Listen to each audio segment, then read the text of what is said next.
arqueólogos conseguiram identificar várias culturas pré-históricas organizadas em vilas na Mesopotâmia.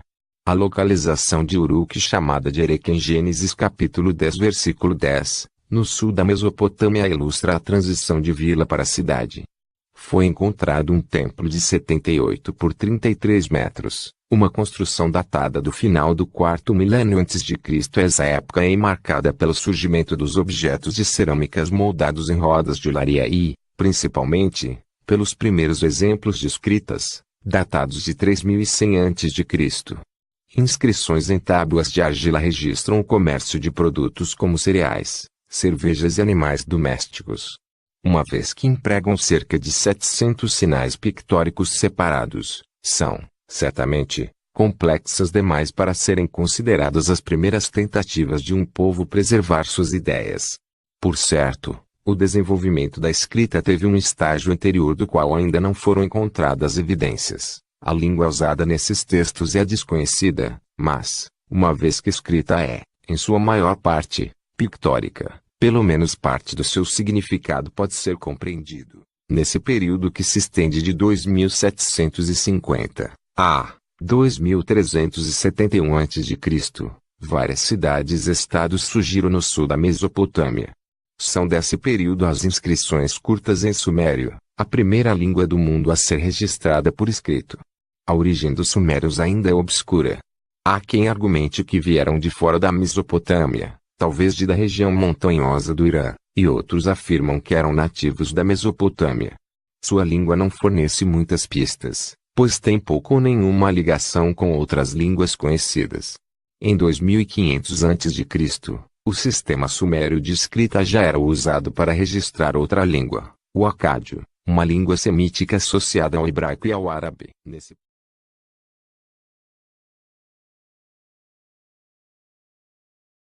Em 2371 a.C., o copeiro de um rei chamado Quixe, depois seu senhor e usurpou o trono no lugar dele, assumindo o nome de Shahum-Kin, rei legítimo, mais conhecido como Sargão, uma designação usada no Antigo Testamento para um rei posterior da Assíria.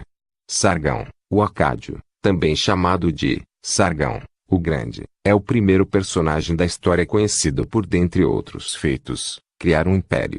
Sargão tinha uma grande ambição expansionista, e atacou várias cidades como a cidade de Uma, a cidade de Ur, e a cidade de Lagash.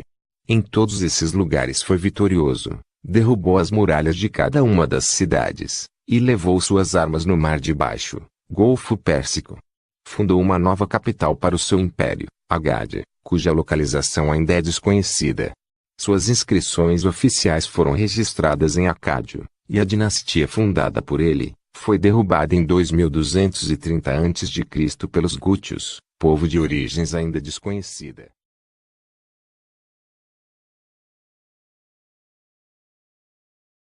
Em 2113 a.C., Unamu subiu ao trono de Ur, e reinou sobre grande parte da região sul da Mesopotâmia. A dinastia fundada por ele é conhecida como a Terceira Dinastia de Ur, cuja língua oficial era o sumério.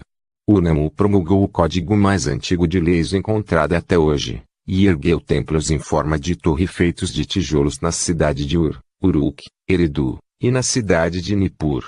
O zigurate de Ur, o mais bem conservado, tinha 45 metros de base e 60 metros de altura. Somente o primeiro andar e parte do segundo ainda estão em pé. Uma sensação impressionante de leveza era produzida ao aplicar suas técnicas, criando linhas ligeiramente curvas como as do Partenon em Atenas.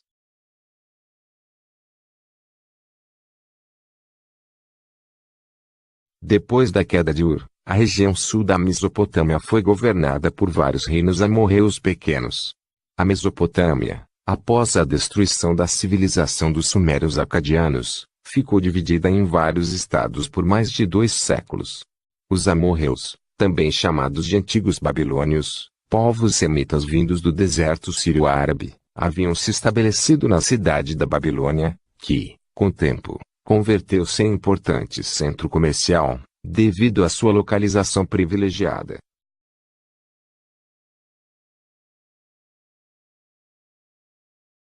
Em 1894 a.C., O governante Amorreu-Samabum escolheu a Babilônia para ser sua capital.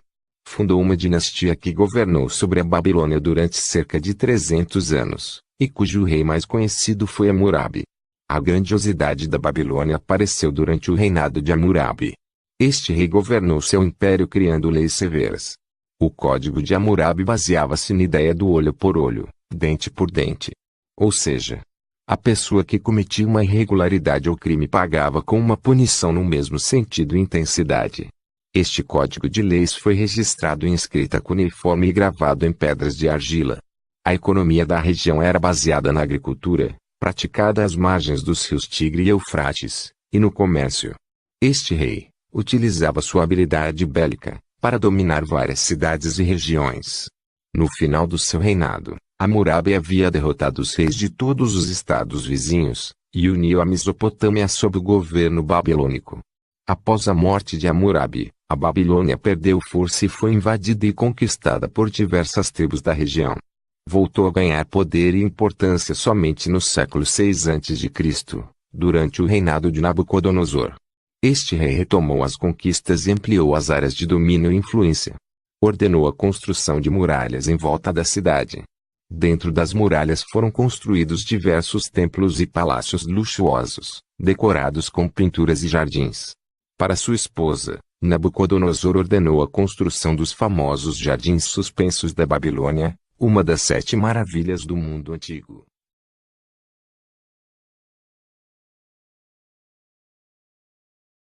Em 1595 a.C., a Babilônia foi derrotada em um ataque surpresa do rei hitita Amorsilis, da região central da Turquia. Esse ataque beneficiou acima de tudo os cassitas, que posteriormente assumiram o controle da Babilônia. Os cassitas eram um povo originário da região central das montanhas de Zagros, conhecida como Lorestão, logo ao sul de Hamadã. O uso do cavalo como animal de tração se tornou mais comum durante o período cassita. Os cassitas foram os primeiros a criarem cavalos de forma sistemática e bem-sucedida. Com isso, desenvolveram-se não apenas carros de guerra, mas também meios de transportes comercial mais fáceis e rápidos. Os cassitas construíram uma nova capital, chamada Dur-Kurigalzu, que fica a 32 quilômetros a oeste de Bagdá, e nela construíram um zigurate. O domínio dos cassitas sobre os babilônicos terminou em 1171 a.C., quando a Babilônia foi conquistada pelo rei de Elão, que fica ao sudoeste do Irã, em 1500.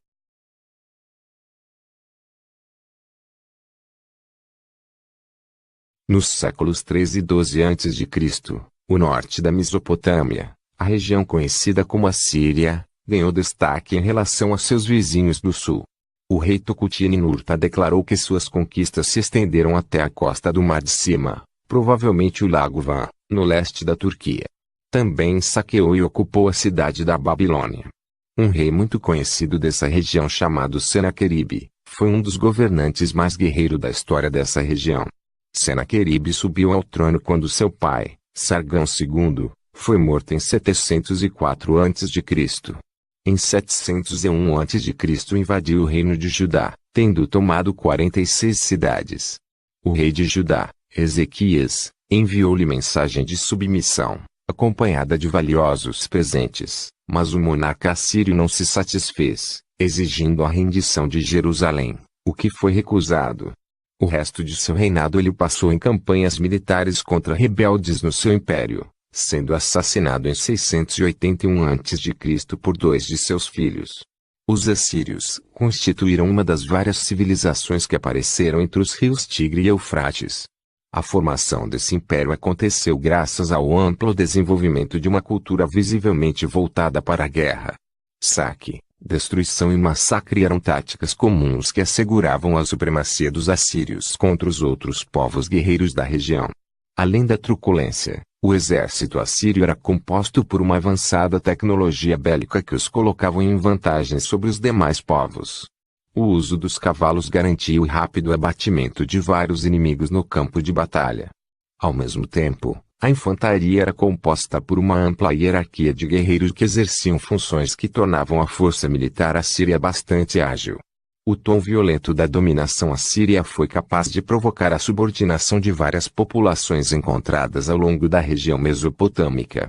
Contudo, essa cultura baseada no terror e opressão não teve condições suficientes para suportar as várias revoltas que aconteciam contra este povo. Não por acaso, em 612 a.C., os caldeus e medos conseguiram derrotar as forças do Império Assírio. Sob essas novas condições, aconteceu o processo de consolidação do chamado Segundo Império Babilônico, que voltou a ser um forte império. Nos séculos 13 e 12 a.C., o norte